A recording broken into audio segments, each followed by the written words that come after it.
As you can see, we're back at Off-Road Evolution, only this time we brought Moby with us, our 2007 Jeep JK Wrangler Rubicon Unlimited. Now, it has been a while since we last brought him here, but being that we are going to be attending the upcoming JK-Experience, and the fact that he's not exactly the youngest spring chicken in the world anymore, we thought we'd bring him back to the experts who made him what he is today, and to see if they can work a bit of their magic to get him ready for the trip. So let's go inside and see what the plan is.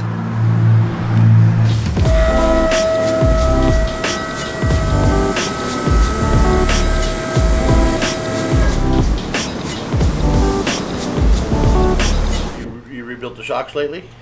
The rear I had done. It's supposed to be done every year, Eddie. I haven't, so I'm getting lectured right now. I haven't, but it's not critical. I mean, they're still working somewhat. It'd be nice if they were better, but I thought the idea is maybe we're going to do the stretch, and if that's too much, then just the shocks. Okay. No, we can work on the back. We'll stretch that. Don't know if we're going to show all the video or have to come to Off-Road Evolution to get it done. That's what we're trying to promote. And that's what we won't show the secret sauce.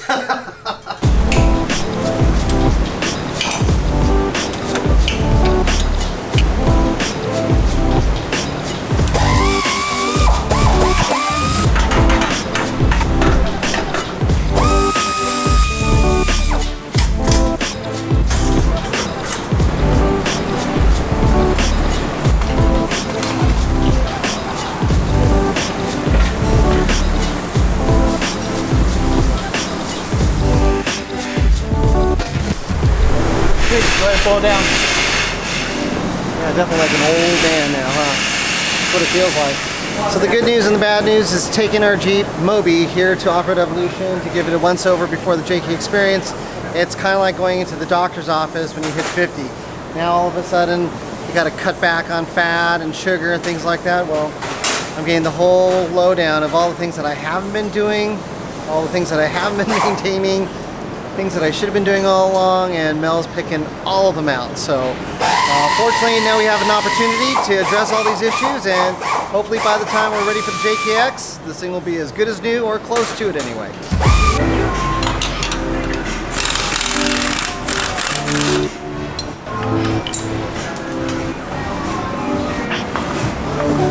So here we are getting our coilovers and bypass shocks serviced. Fortunately we have Harley, Mel and Lisa's daughter, doing all the work for us. She is actually more of a pro than a lot of the guys that I know out there, so we're super thrilled that she's actually doing all the work for us.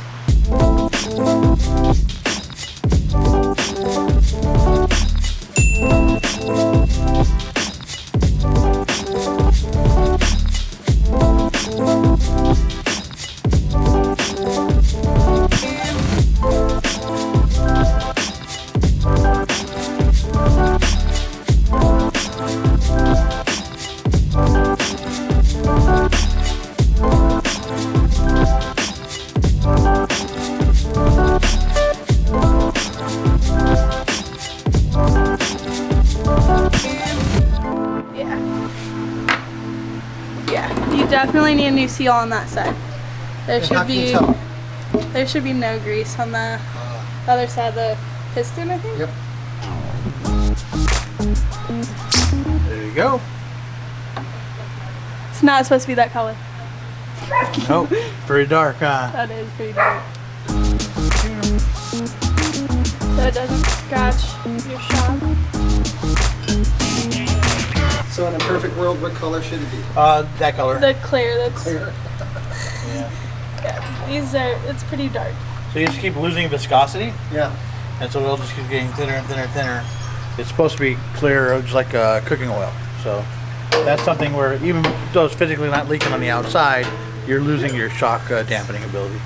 This is the one that's been leaking, you can see. So that seal's bad in there. So you see that? What she was showing you? You're not supposed to have oil on this side. That's supposed to be just nitrogen on this side of the piston. It's supposed to be, yeah. So this seal right here has been leaking, or the actual reservoir body could be deformed, Might be or a little pit, and it'll let oil come out that side.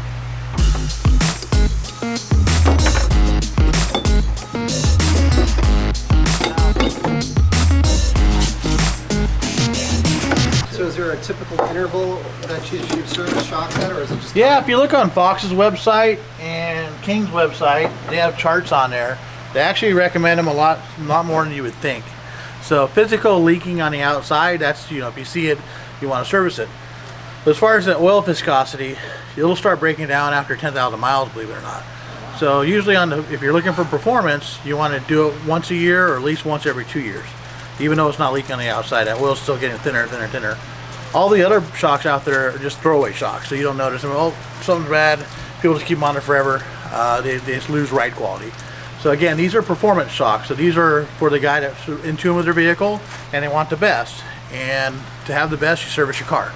And so that's what it boils down to. So just by rebuilding a shock, the dampening is going to be stiffer because we're forcing in the same oil, but thicker oil through the shim stack.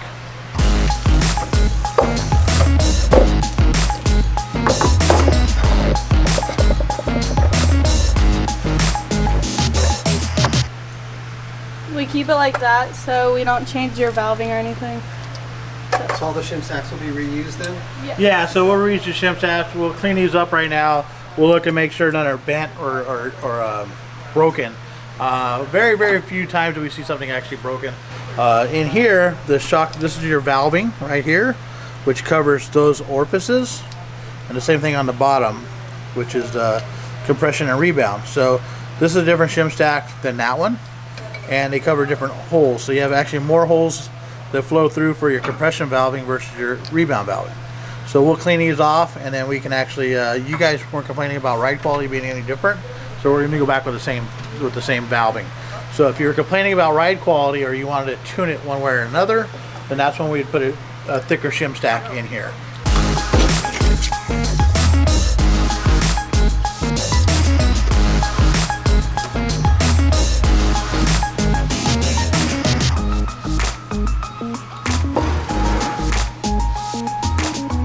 So we're putting new seals in.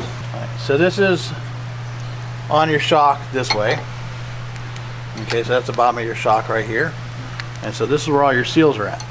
So when you physically, a lot of people look at this seal and go, oh, my seal's bad. This is just a dust ring. This is a scraper seal. So if you look,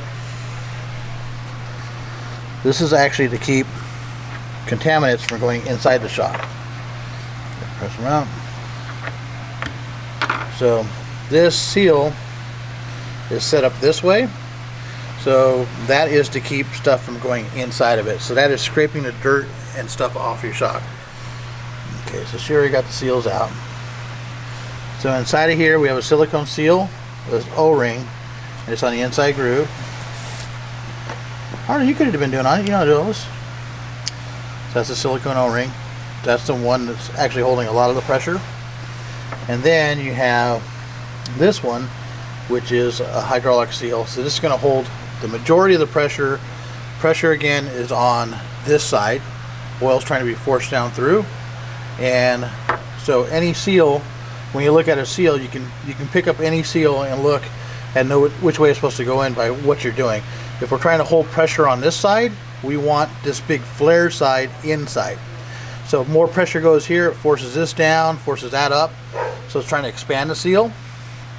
If you were to put pressure on this side, it would just taper right in and blow through a seal. So that's how you identify a seal. So again, on this one, this is going this way. So we're going to put this down like this. And you don't want to see, I'm not using a pick, I'm just using the round end of it, and then pop that in there. And that is how that seal goes. This is a little retainer that goes there. And then we have a little small O-ring on it here. And then this one gets the dust shield. Again, the bigger shocks, we'll start pressing these in. This is the smaller 2.0 shock. So these just going very easy. Again, which way do we want this seal to work? If we're trying to keep oil out, we'd keep it that way, but it would just pack full of dirt. We're using this one as a scraper. So this goes backwards of a regular seal. And so pop it in there like that, move it around with the pick, and that seal is done. So that's how that goes. And then we assemble them. This is the rears. We assemble them with a little chamfer on here, We don't want to just force it down. We kind of work it around. Boom, down. This one's the same way. Now this seal is easier to go on because we're keeping pressure out of this side, so this will slide down there nice and easy. Again, you want to kind of work it around. Boom, slide down.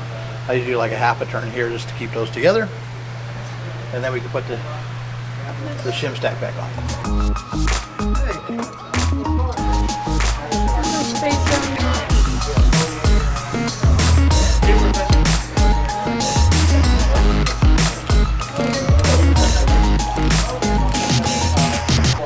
And then you don't want it too tight, because if it's too tight, then the shim stacks start bending up.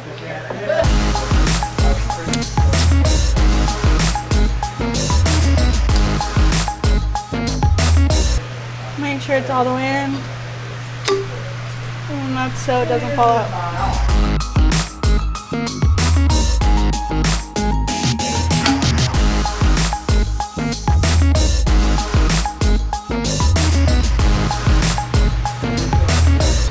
How come you're cycling it in and out like that? So I filled up the oil to like right here before I started cycling it, and with me just cycling it a couple times, it went down to here.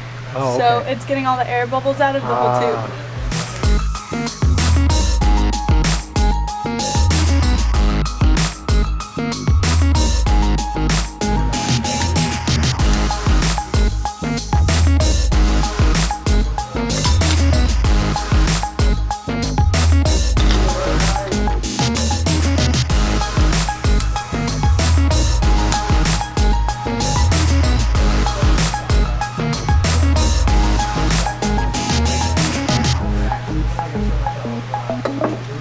That's everything. Cool thing about the back is we got a So how does this all work? Okay, so this is called our piston, and this is our valve. Our valving, when you hear people talk about valving, it's these little reed valves. So they bend, kind of hard to bend, but they cover up holes underneath there. So when the shaft goes in, is compression. The oil's on this side, it's flowing, and it's flowing through those ports. And in there, it'll bend, there's a hole underneath here, and it'll bend this valving up and around, and that's where you get your valving. Same thing when you come down, that's rebound, it's forcing oil on this side through this valve stack. Okay, so that's our base valving. So that's if you have a regular shock, all your oil has to flow through this valving. On a bypass shock, it's a little bit different. We'll have a pretty stiff base valving, and when this piston comes down, so when this is all the way up, all the way down like this, that's basically where your shock shaft's at. So this piston is right in this area. So when it starts to come down this way, it's going to flow oil from here back around this piston. It's going to bypass the piston. There's check valves in here, so it only allows the oil to flow in one direction. So we adjust this, there's a little taper inside of here. This is where we change that orifice and restrict the flow here. And that's what allows us to be able to control this area from here to here. We bypass the piston. That's why it's called a bypass shock. So it leaves you with a couple inches here. Once you get past this area down to here, from here down would be all your base piston. So it would go from bypassing to forcing all the oil through here. So a lot of people refer to that as a bump zone. Same thing when you're coming out. Okay, this way, this is flowing oil through here and bypassing the piston. When it gets past here, it's solid valving again.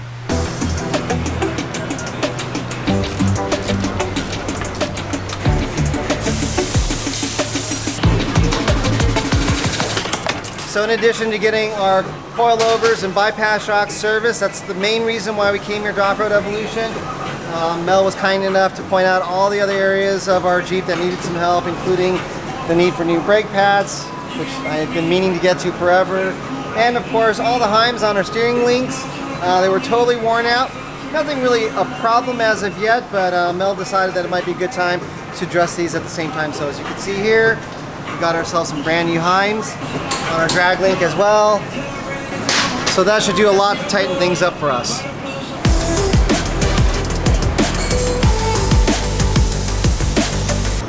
So we're here at Off-Road Evolution getting some custom work done, totally custom, in that you can't buy any of these parts online or otherwise because they just don't exist. Mainly what we've asked Mel to do is to move our rear axle back a couple inches. We're basically stretching our wheelbase a little bit so that we can make a few modifications that we've talked about that'll give us about 4 inches more of up travel in the rear. It really is amazing, and if you take a look here, I mean, it's just hard to imagine that this is a Pro Rock 80 stuffed all the way up and underneath our Jeep. Our biggest problem right now is trying to figure out what we're going to do with our EVAP canister. But otherwise, we're obviously going to need to do some trimming on the back here in order to fit a 40-inch tire. But if we can get that much up travel, it's going to be nothing short of outstanding.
We should be able to hit stuff pretty hard now.